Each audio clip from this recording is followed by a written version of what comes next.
Chapter 99, Red Chimney.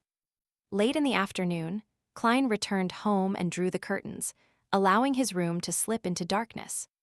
He took out his pen and paper and thought for a long time, finally writing down a sentence. The kidnapping of Elliot was due to beyonder elements.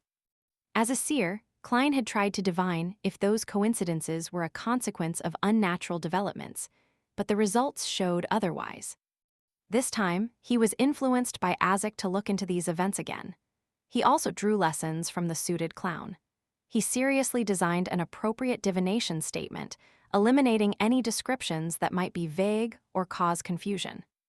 Yes, I should break down the three coincidences and divine them separately. Klein nodded in thought as he slowly removed the topaz from his wrist. He held the spirit pendulum with his left hand and allowed it to hang close over the divination statement on the paper. He collected himself and entered a state of cogitation. With his eyes closed, Klein started chanting repeatedly, "The kidnapping of Elliot was due to beyonder elements." As he recited the statement over and over again, Klein opened his eyes and looked at the pendulum, only to see the topaz turning counterclockwise slowly. "It's still a negative," Klein muttered to himself. He designed several other divination statements, but the results persisted. There was nothing strange about that incident. He then separately divined the event of Ray Bieber's stay in Tingen and Selina's magic mirror divination incident, but the answers for both events were normal. Was I, a real seer, frightened by the charlatan Mr. Isaac? Besides, Captain and the others didn't feel that anything was off. Klein laughed and shook his head, but he remained cautious. He planned on using the dream divination technique to get a final confirmation. After some thought, he changed the divination statement to fit the change in method. The true reason for Elliot's kidnapping. As he scribbled with the fountain pen, Klein paused and pondered over his words. After reading it over and over again, he tore the slip of paper and walked toward his bed. He relaxed and laid down. With the divination statement in hand, Klein quickly fell asleep with the help of cogitation. He found himself in a contorted, broken world. Regaining his senses, he began swimming through the blur. Gradually, he saw the few kidnappers. He saw them lose their final chip at a gambling table, saw them obtain guns from underground sources, and saw them survey the area. They even rented the apartment across Ray Bieber's apartment as their hideout. These didn't form a continuous scene. Instead, they were presented in the form of flashing pictures. Klein couldn't find anything that was abnormal. Furthermore, it had also aligned with the statements given by the kidnappers. After exiting the dream, Klein separately divined the other two incidents but had the same result. Their developments followed logic. The coincidences were really coincidences. I was indeed overthinking things. Mr. Isaac is merely a divination enthusiast. Klein stabilized his pendulum and shook his head with a bitter smile. He was about to draw the curtains and allow sunlight into the room when he froze. From the original Klein's impression of Mr. Isaac, he is a dependable and trustworthy person. He had never once said anything baseless. Even if he was always quarreling with Mentor, it was limited to academic topics, and each of them had their reasons. If he was truly a mere divination enthusiast, he wouldn't have interacted with me like that. And the memories of original Klein has nothing about him liking divination. Of course, this could be due to the loss of a corresponding memories. Klein frowned and couldn't ease his worries. He needed a way to confirm this. He suspected that Mr. Isaac had unwittingly come across some insider information and was trying to remind him by using divination as an excuse. How should I confirm this? Klein paced back and forth across the dark room, trying to recall the other divination techniques he knew. 1 step, 2 steps, 3 steps. He suddenly halted as an idea came to him. Let's assume that these coincidences are dubious. I'm unable to divine a result either because my sequence isn't high enough or I'm being affected by outside interference, but I can change my environment. I can change my environment to some place that is even more mysterious and even harder to understand. Klein felt pumped. He pulled open his drawer and took out a silver dagger.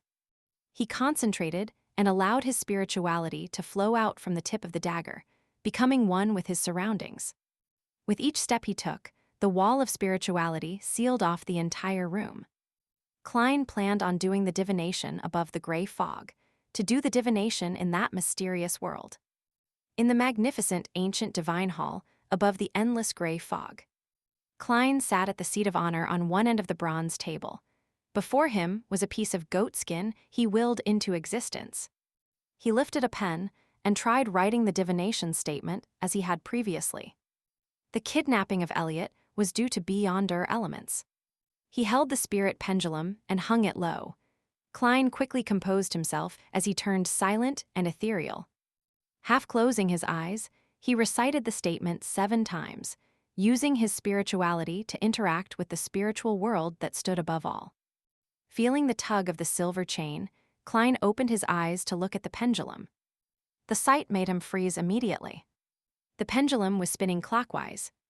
This meant that there was a beyonder element behind Elliot's kidnapping. This was completely different from the result he had gotten in the outside world. There were no traces of any interference. Such power or means is terrifying. What's the motive of the person behind this? Is my fate intertwined with the Antigonus family's diary? Klein was immensely shocked. He lost his calm and the rotation of the pendulum slipped into chaos. He put down the topaz and rubbed his glabella. His expression was abnormally grave. After contemplating for a few seconds, he didn't attempt to divine the other 2 events. Instead, he wrote a new divination statement, the true reason for Elliot's kidnapping. He held the paper in his hand and recited the statement 7 times. Klein leaned back and fell into sleep above the fog. Soon, he saw a boundless, illusory grayish-white fog. The fog dissipated slowly, revealing a colorful lawn filled with flowers. The space behind the flowers and the plains was folding into itself, like a monster that had come alive. Klein tried his best to look forward, barely making out an image of a dark red chimney. At this point, the scene before him shattered, putting an end to his dream. Klein abruptly straightened his back in the majestic divine hall. His heart was beating wildly without reason. Phew, it felt like I had just spied on a terrifying thing. He took in 2 deep breaths to stabilize his chaotic emotions. Tap, tap, tap. Klein tapped on the side of the table sometime later and slipped into deep thought. Red chimney, garden, lawn, how is this related to the person behind all of this? I cannot determine his motive from the coincidences, nor can I conclude that there is any evil intent. In the midst of this thinking, Klein felt alarmed, for himself, Captain, Fry, and the others. We are like puppets dancing on a string. What's even scarier is that we thought so highly of ourselves. Sigh, I don't know how to raise this matter to Captain. Old Neil's divination produced the same results as mine in the outside world. If they ask me to confirm it in front of them, I have no way of doing that. Klein rubbed his temples as if he had a headache. After nearly 20 seconds of calm, he began divining the event of Ray Bieber's stay in Tingen. Similarly, he first used spirit dowsing. This time, Klein was shocked to see his topaz hang motionless. It was neither a confirmation or rejection of the statement.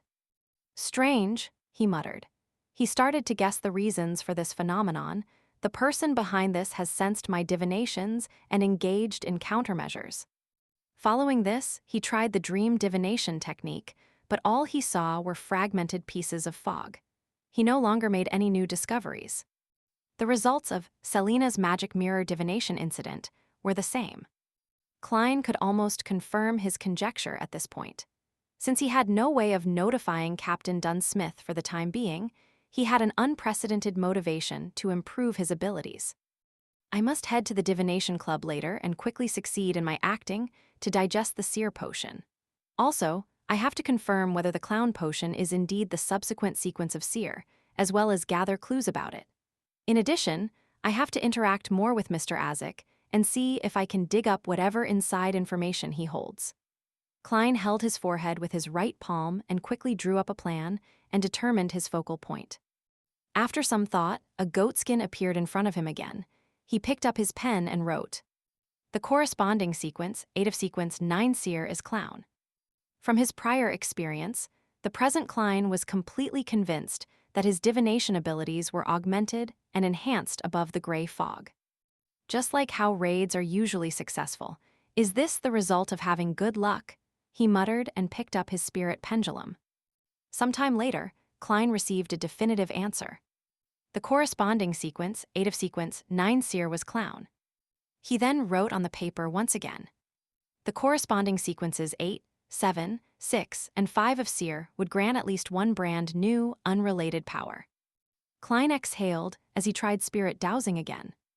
However, he saw the topaz hang motionlessly, without any rotations.